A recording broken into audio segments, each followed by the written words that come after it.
just came out. It's not the ones people were expecting. Bloomberg got 18,000 leaked emails. These have never been public before, from Epstein's personal email account. He was using Yahoo.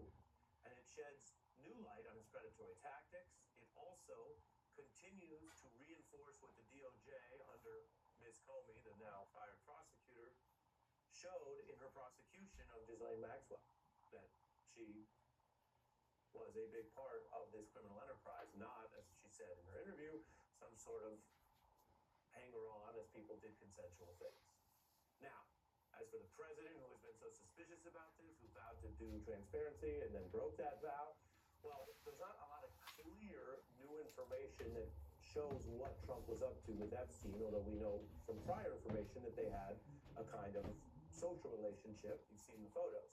Bloomberg reports these newly released emails do demonstrate Maxwell's knowledge of the legal jeopardy Epstein faced all the way back in that first case that we've reported on from the 2000s in Florida, and that Epstein negotiated a plea deal in 2008. He sought her advice. Quote, question, which one do you prefer, lewd and lascivious conduct or procuring minors for prostitution? Quite a grim question if you're choosing among those cases. Maxwell responding, quote, I suppose lewd and lascivious conduct. I would prefer lewd conduct with a prostitute if possible. Now they're discussing the plea deal, not whether he did all of the above. Of course, the way the conversation goes, they don't sound shocked that they're in this situation. Remember, in her Trump DOJ interview, she downplayed her relationship with Epstein at that very time. So when he's going to go to jail, he says, can you stay around and manage everything? Yeah. And do you do that? I do. Okay. And then we'll come back to the... I will not manage everything, no. I mean, there are other people at this point. My specific role then was very, very diminished. However, one thinks of a diminished role compared to the past. Bloomberg finds they exchanged over 200 messages in 6 months of that first year. Trump's name does come up in 3 minor instances. That's the Bloomberg word, and they've obviously gone through all this quite carefully. In 2007, Maxwell wrote reporters may have interviewed Trump about Epstein's case. You have to assume they went to Donald Trump. She notes, that's neither here nor there on Donald Trump's role. Many of Epstein's emails also discuss the predatory manipulation of those young women and sometimes girls. From a legal perspective, includes minors, according to, of course, the case. He and Maxwell discussed how to recruit and groom those young women and then discredit anyone who became an accuser. NBC has not obtained these emails or independently verified the Bloomberg report, we should note, and the revelations come as Epstein survivors have been speaking out. Accountability is what makes a society civilized. I would like to announce here today, us Epstein survivors have been discussing creating our own list. We know the names. Many of us were abused by them. We are tired. However, we are not going away. We will not stop or give up. Jason, the lead on what is a clearly big break in understanding more about this sort of case, Epstein's inbox. That's how Bloomberg put it. Thanks for joining me. Thanks for having me on, Ari. What could these emails add to the public understanding about this case? It adds a lot. As you noted, we have 18,000 emails, and in the emails that we highlighted here, in this very lengthy story about Ghislaine Maxwell's partnership with Jeffrey Epstein, which was far closer than the public knows, you're getting an opportunity to see just how close they really were. Right up until Jeffrey Epstein was getting ready to report to prison, they discussed fertility, shared fertility treatments. They talked about the legal case. You read some of those emails about when Jeffrey Epstein was asking her what she would prefer, what she thought that he should, potentially plead guilty to. But also just how much she helped to kind of run the business of Jeffrey Epstein.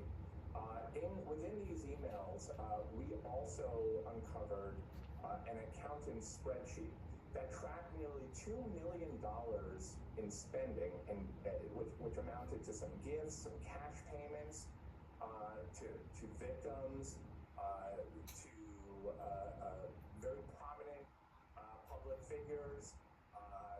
There was a car for Alan Dershowitz, which he told us was for his wife. There was a watch, $11,000 Rolex watch for Tom Barrett, who's now the ambassador to Turkey. He told us he never received a watch. So you're getting an opportunity to see details about the business dealings, but also disturbingly, there is a lot of information there about Jeffrey Epstein's callousness toward these young women, these underage girls. And there's one very disturbing, chilling email in which he is berating this woman who is working for him because she doesn't want to engage in fun sex things. So between Jeffrey Epstein and kind of getting a sense of what he sounds like through these emails in his own words, and the way in which Ghislaine Maxwell was really trying to promote Jeffrey Epstein in social circles, you learn quite a bit. What was Epstein's main business? He clearly had a knack or an almost con man's ability to get himself in all sorts of rooms around all sorts of people. We know how many have distanced themselves later.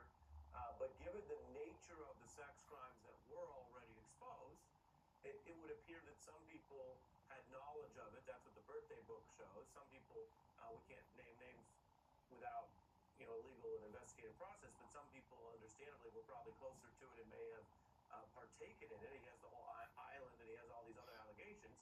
And then there's this wider concentric circle, and I'm wondering if you found the emails show any of this, where he seems to be pulling people in to sort of credential himself as he goes along, continuing to abuse others and make it, I guess, harder for him to ever actually face accountability for it. That seemed to work for some period of time. Well, as we noted in the story, there is many emails which show an intense lobbying campaign. That much is public. That took place behind the scenes. What's kind of fascinating about it is seeing how it played out. As far as the business,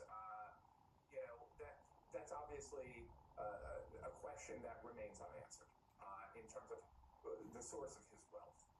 What I can tell you is that we're continuing our reporting around that. But really, it is getting a sense of kind of what the day-to-day was like.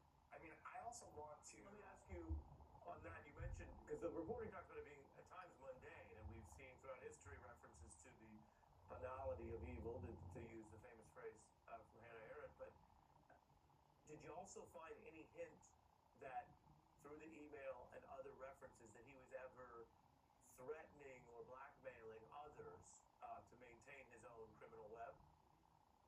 No, as our reporting shows in this story, he was berating and manipulating, emotionally abusing the women who had worked, with him, and for all sorts of different reasons. So that much comes through within our reporting. I also just want to note that there are mundane emails that we found in there, such as his Amazon purchases, which honestly I found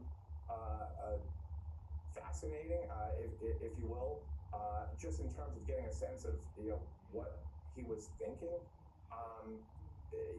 There's the purchases for Nabisco Nilla wafers. There are purchases for an FBI agent's costume, a prostate massager. Something better. I got one more question for you before I lose you, which is, we talked much about what your reporting showed. One thing the emails don't show is a bombshell about Trump, which is fine. You follow the evidence. You do have a reference in September 2006 This was after Epstein was charged. And there's 51 politicians and other executives on the list. And it says, please review list and add or remove peeps. From Maxwell, quote, remove Trump, Epstein responded. Was he the only person removed? And what did you make of that? There was one other person removed. I mean, we reached out to the White House for comment on it, and the White House responded by stating, as we noted in the story, that this was fake news. But remove Trump means what? We don't know? You don't know?